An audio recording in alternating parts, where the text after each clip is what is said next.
Você sabia que a bolacha Maria tem o nome de uma princesa que desafiou a Rainha Vitória? E você já comeu uma bolachinha Maria? Provavelmente sim. Ela está em cafés da manhã, sobremesas, receitas da família, lanche das crianças e às vezes até em hospitais. Simples, discreta, quase universal.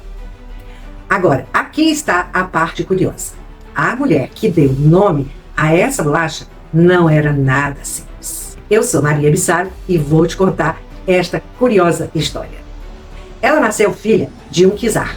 Cresceu cercada por palácios, diamantes e poder absoluto. Desafiou a rainha mais poderosa da Europa. E acreditava sinceramente que sua posição no mundo era superior à de quase qualquer pessoa viva. Mas a vida tem um senso de humor muito peculiar. Porque enquanto o mundo praticamente esqueceu a princesa, a bolacha continua em todas as mesas. Essa é a história de Maria Alexandrovna, da Rússia, uma mulher criada no topo do mundo, que descobriu, tarde demais, que nem mesmo as filhas de um imperador estão imunes às tragédias da vida. Maria Alexandrovna nasceu em 17 de outubro de 1853, no Palácio Alexandre, em Tsarkov. Não era apenas um palácio, era o coração do Império Russo. Seu pai era o herdeiro do trono, o futuro czar Alexandre II. Seu avô era o temido czar Nicolau I. Ou seja, Maria nasceu em um lugar onde o poder não era discutido, era simplesmente exercido. Palácios dourados, fontes monumentais, jardins geométricos que pareciam não ter fim. Mas havia também um detalhe curioso em sua infância. Aos 7 anos, Maria quase morreu de uma grave infecção na garganta. Sobreviveu por pouco. E quando uma criança sobrevive a algo assim dentro de uma família imperial, o resultado costuma ser previsível. Ela passou a ser tratada como algo próximo de um milagre vivo. Maria cresceu profundamente amada. Seu pai, o czar Alexandre II, tinha um hábito curioso. Todas as noites ia até o quarto da filha para lhe dar sopa antes de dormir. Ele dizia, abre aspas, este é o único momento agradável do meu dia. Fecha aspas. Imagine a cena. Ministros esperando decisões sobre guerras, tratados e revoluções, enquanto uma menina invade o gabinete imperial porque está entediada com as lições. E ninguém ousava impedi-la. Maria cresceu inteligente, segura, direta. E com uma convicção silenciosa que palácios imperiais costumam produzir com eficiência. O mundo existia para girar ao redor dela. Em 1868, durante uma viagem à Alemanha, Maria conheceu o príncipe Alfred, filho da rainha Vitória. Naquele momento, parecia um encontro casual, mas alguns anos depois, quando se reencontraram, algo havia mudado. Maria tinha 17 anos, Alfred 27. Eles caminhavam juntos, conversavam por horas, compartilhavam o amor pela música. Ele tocava violino, ela dominava o piano. E aconteceu aquilo que frequentemente causa calafrios em famílias reais. Eles se apaixonaram. O czar não queria perder a filha favorita. A imperatriz desconfiava dos ingleses. A rainha Vitória desconfiava dos russos. A Europa inteira desconfiava de todo mundo. O casamento parecia impossível. Mas Maria possuía uma característica que a acompanharia pela vida inteira. Ela não estava acostumada a aceitar negativas.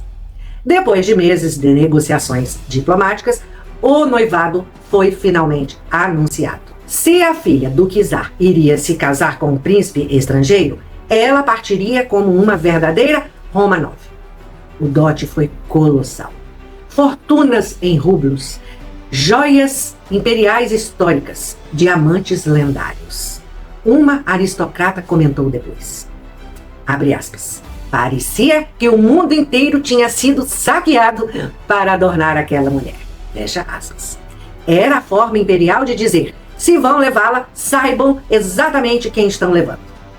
O casamento aconteceu em 23 de janeiro de 1874, em São Petersburgo. Foi grandioso. Cerimônia ortodoxa, russa. Cerimônia anglicana, inglesa. Coroas douradas suspensas sobre os noivos. Ópera, banquetes, bailes. Um convidado resumiu o dia em 3 palavras. Que espetáculo extraordinário! O czar, porém, murmurou algo bem diferente. Abre aspas. É para a felicidade dela, mas a luz da minha vida se apagou. Fecha aspas. Quando Maria chegou à Inglaterra, começou o verdadeiro choque. Na Rússia, ela era filha do czar. Na Inglaterra, era apenas a nora da rainha Vitória.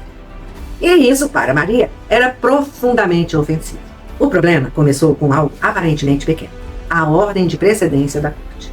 Maria deveria ficar atrás da princesa de Gales, Alexandra, esposa do futuro rei. Para Maria, aquilo era absurdo. Ela argumentava que, sendo filha de um imperador reinante, possuía posição imperial, superior à de qualquer princesa britânica.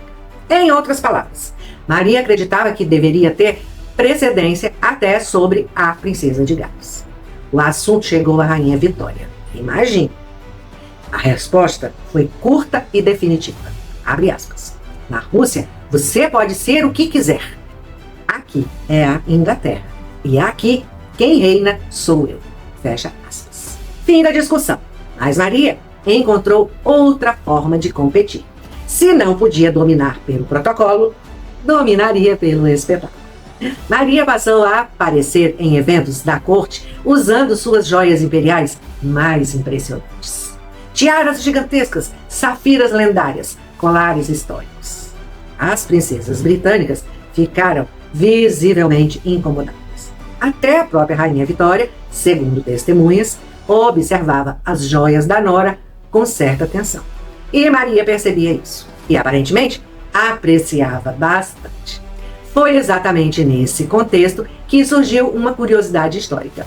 Em 1874, a famosa padaria londrina Pickford's decidiu criar um biscoito para celebrar o casamento real. Simples, redondo, delicado. O nome escolhido foi Maria.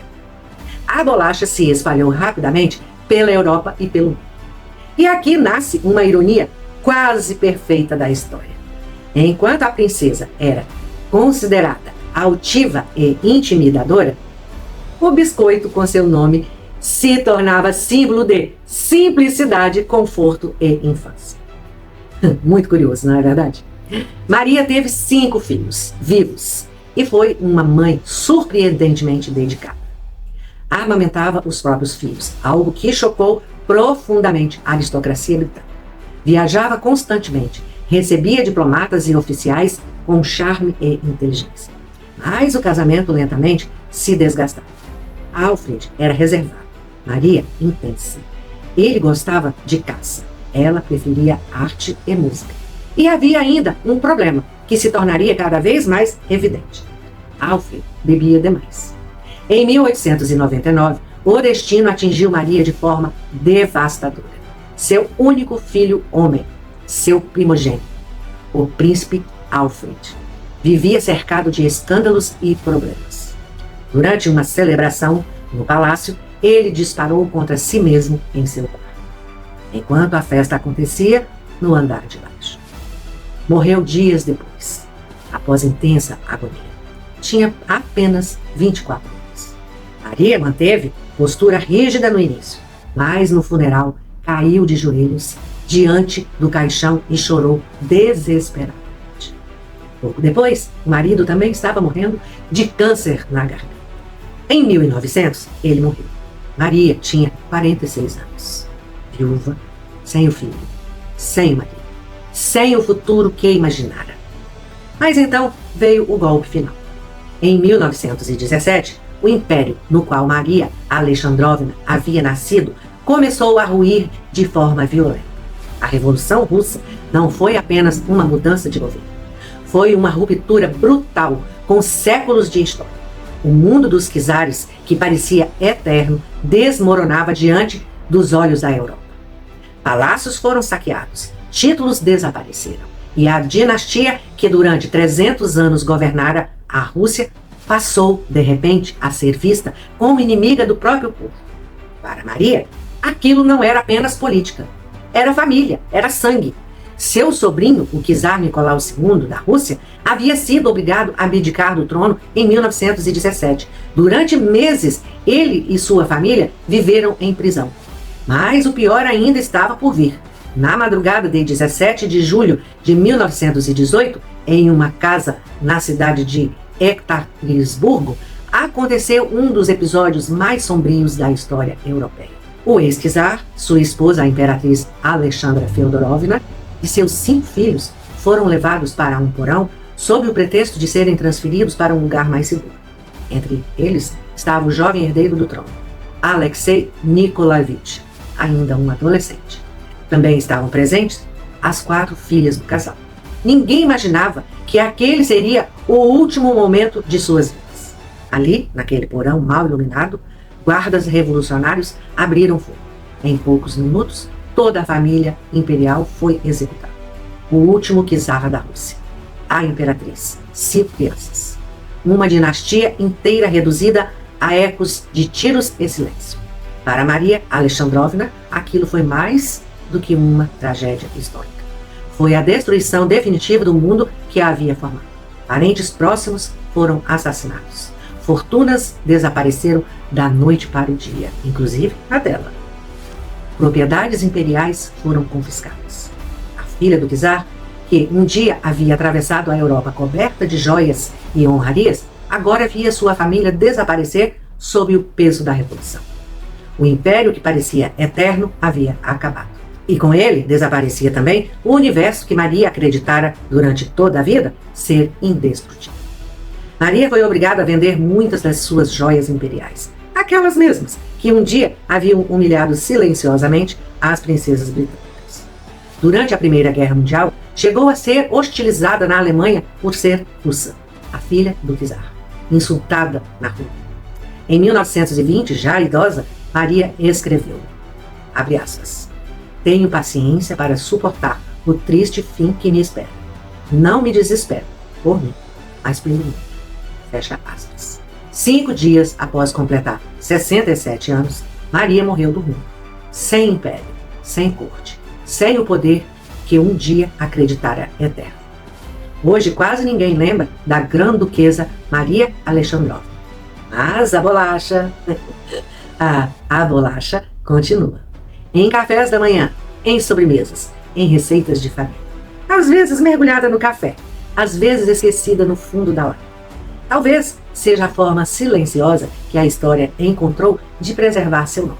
Não como princesa, não como filha de um czar, mas como algo muito mais simples, uma bolacha. E se você gosta de conversas assim, que misturam histórias, sentimentos, reflexões e curiosidades, fica por aqui, porque sempre tem mais uma história para ser contada. Até a próxima!